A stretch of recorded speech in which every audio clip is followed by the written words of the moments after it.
ओम नमो आदेश। ओम शिव गोरखादेश, शिव गोरखादेश, शिव गोरखादेश। तो प्रेमी भक्तजनों, आज के वीडियो में मैं आपको यह बताने वाला हूँ कि यदि होली पर आप यह भोग दे देते हैं तो यह दो शक्तियाँ 6 महीने तक यानी कि दिवाली तक आपकी रक्षा करेंगी और आपकी ऐसी रक्षा करेंगी कि बाहर से आने वाली भी कोई भी नेगेटिविटी हो, कोई भी तंत्र हो, कितनी भी बड़ी शक्ति को, गंदी शक्ति, मैली शक्ति को आपके ऊपर भेजा गया हो, आपके घर के ऊपर भेजा गया हो, नुकसान करने भेजा गया हो, यह शक्तियां उसको तुरंत रोक देती हैं और ऐसा रोक देती है कि वह शक्ति एक कदम भी आगे नहीं बढ़ पाती है। तो सबसे पहले इन दोनों शक्तियों के विषय में जान लेते हैं। यह शक्तियां कौन हैं? इनमें प्रथम है माता शीतला, जिन्हें माता बसंती, शीतला, बड़ी माता, बूढ़ी माता यह भी कहा जाता है और यह हर अक्षेत्र में पूजी जाती हैं। पूर्व के जादू के अंतर्गत इनकी क्रिया चलती है।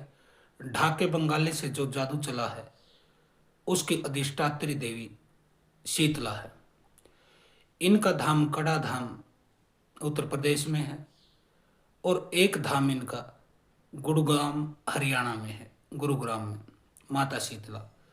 और ऋषिकेश यानी कि उत्तराखंड के रायवाला में भगवती वासंती सिद्ध तंत्रपीठ इनका स्थान है। तो यह बहुत ही शक्तिशाली देवी है, अक्षेत्र की देवी है।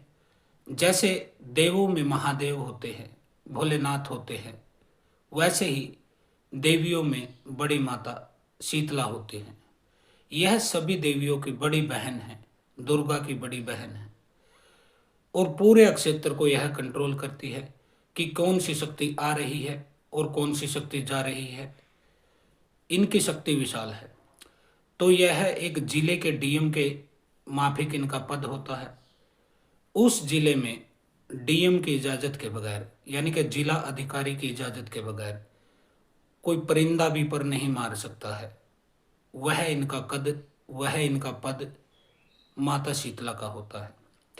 इनके बाद दूसरी शक्ति आती हैं माता मदानन, माता चौगानन, माता मसाणी। वह भी इनके अंतर्गत चलती हैं और उनकी शक्ति भी विशाल है। वह प्रत्येक चौक चौराहे की देवी है।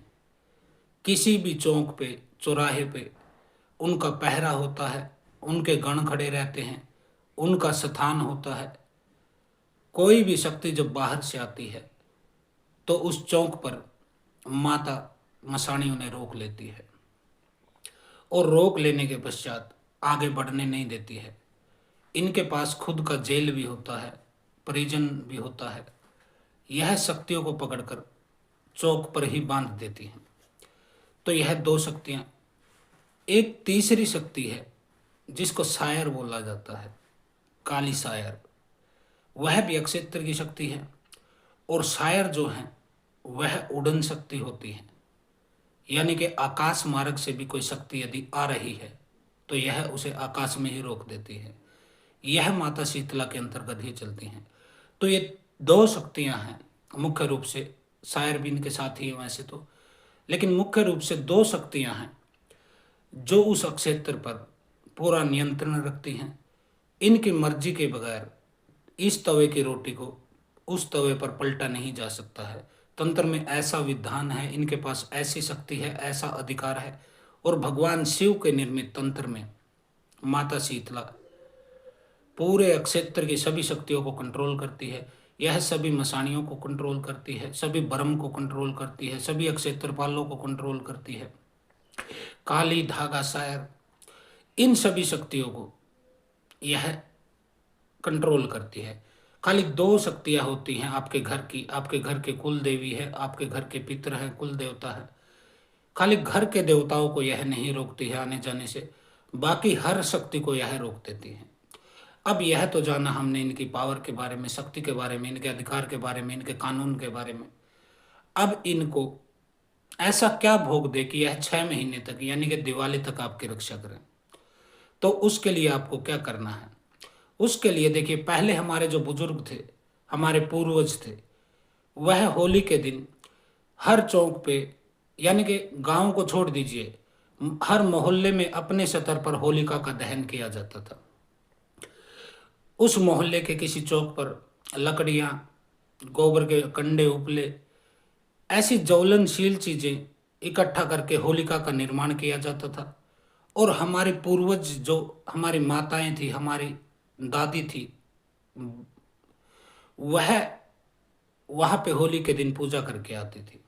अब तो खैर यह चलन बहुत कम रह गया है, क्योंकि लोग शहरों में जा बसे हैं।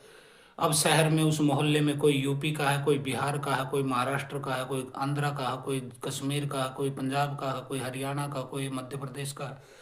सब लोग अलग अलग राज्यों से गए हैं।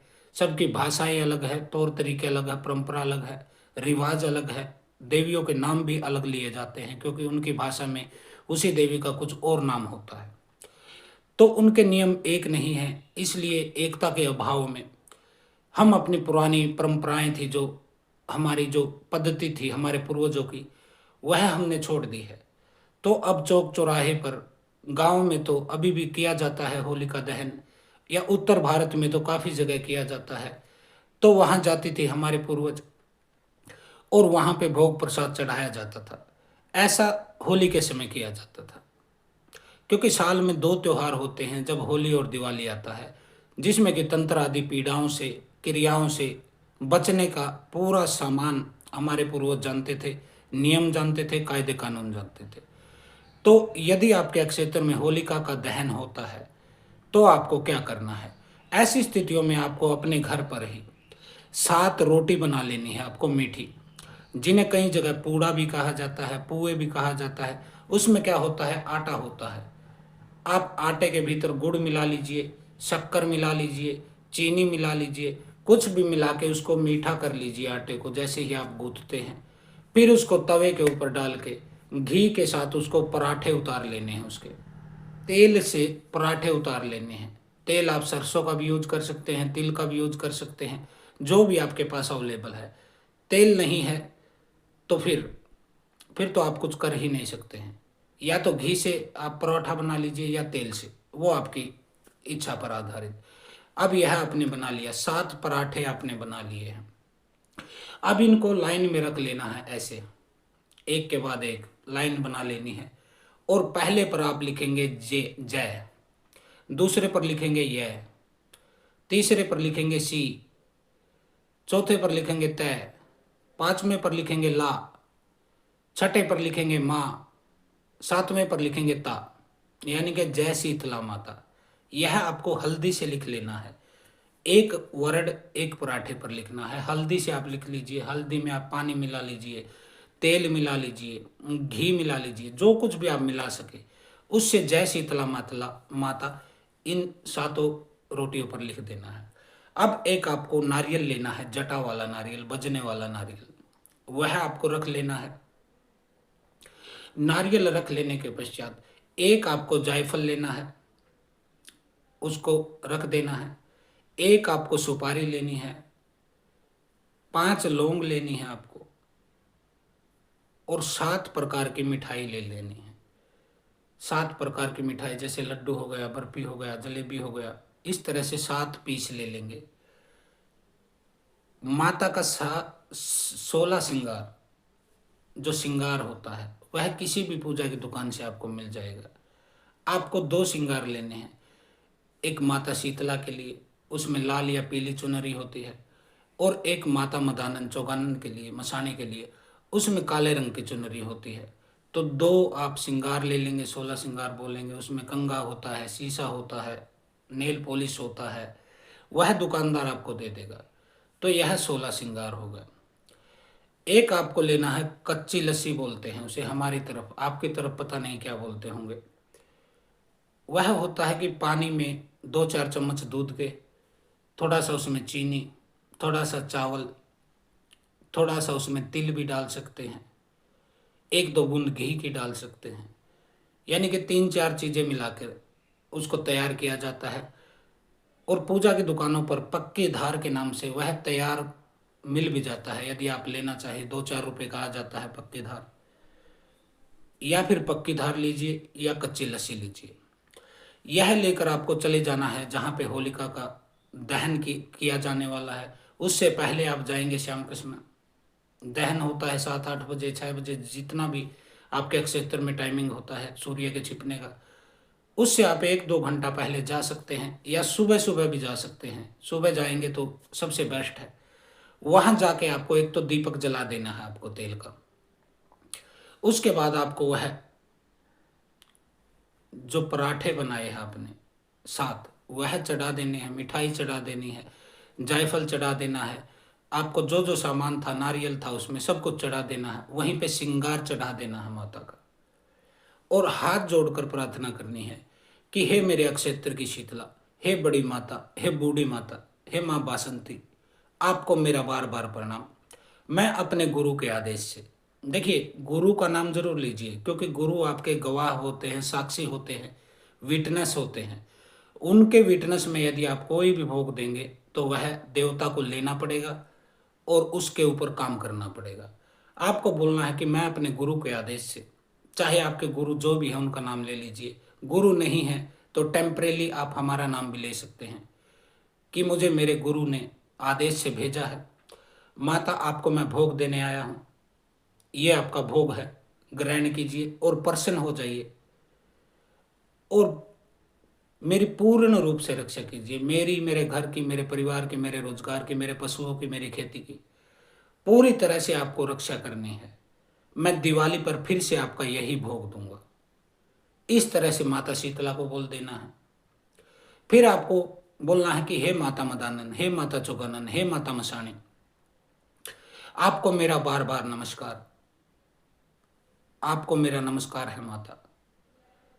मेरे घर परिवार के ऊपर शत्रुओं द्वारा यदि कोई भी नेगेटिव शक्ति भेजी जाए, कोई भी नकारात्मक ऊर्जा को भेजा जाए, तो हे माता आप उसे चौक पर ही पकड़कर बांध लेना, हमारे ऊपर यह कृपा कर देना। हमारे से कोई भी भूल चूक हो गई है, जाने अनजाने, तो हमें मूर्ख समझ के, मूढ़ समझ के, जड़ बुद्धि समझ के, बच्चा समझ के, नादान समझ कर, मूर्ख समझ कर, बुद्धू समझ कर, जो भी आप समझना चाहें, आप हमें माफ कर दीजिए। तो ऐसे यह भोग दे आना है। अब जिन अक्षेत्रों में, जो शहरों में रहते हैं, वहां पर होलिका दहन होता है या नहीं होता है, होलिका दहन का तो मैंने बता दिया उपाय। जहां नहीं होता है उनको क्या करना है, उनको जाना है सीधा माता शीतला के थान पे, स्थान पे, जहां भी माता शीतला का स्थान बना है।